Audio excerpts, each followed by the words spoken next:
Academy for Social Change presents the Department of Education. Alex is a rising senior in high school and has just started on his college applications. He's earned good grades in his classes, played on the varsity soccer team, and tutored younger students in his free time. He hopes to continue his studies at a 4-year university. The only thing holding Alex back from the college of his dreams is the high cost of attendance.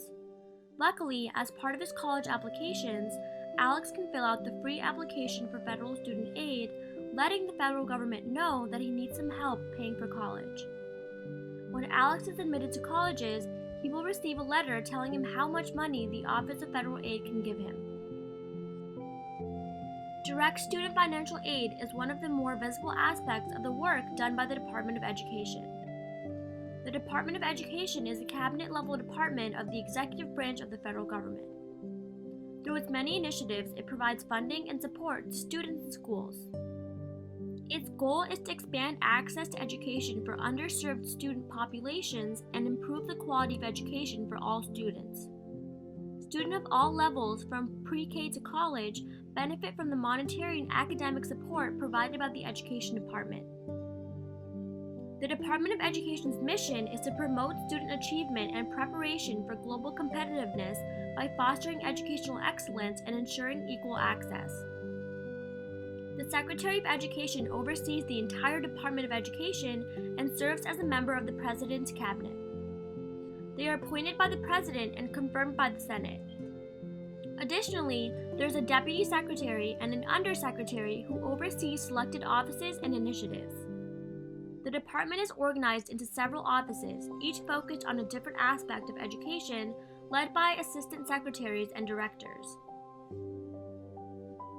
The department is able to further its mission by providing funding. The department manages direct federal financial aid for students through the Office of Federal Student Aid, and funds programs that improve the quality of education in schools through White House initiatives and other offices. The Department of Education includes the Institute of Education Sciences. The Institute collects and spreads knowledge by conducting research about America's schools in order to focus national attention on educational issues.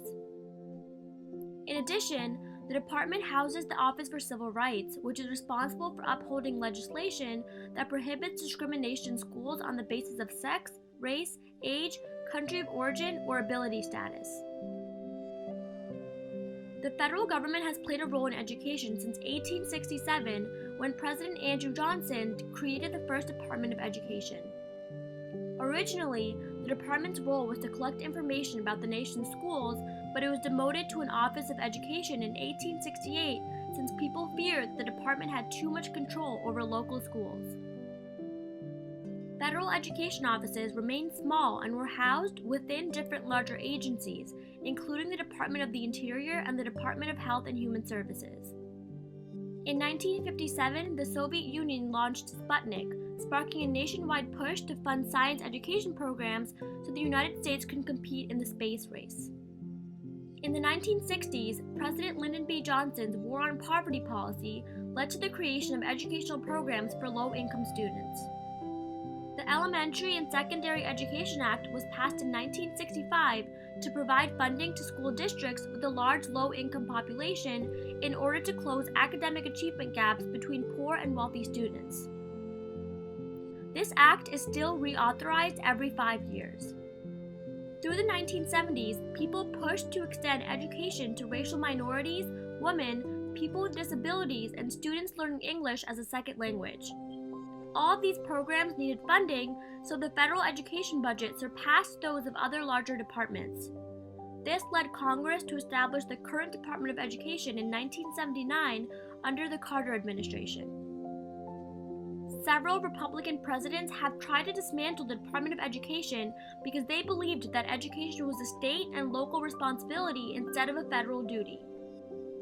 However, during George W. Bush's presidency, the Department of Education passed the No Child Left Behind initiative, further expanding the role of the department. No Child Left Behind increased accountability by requiring schools to test students and report their results.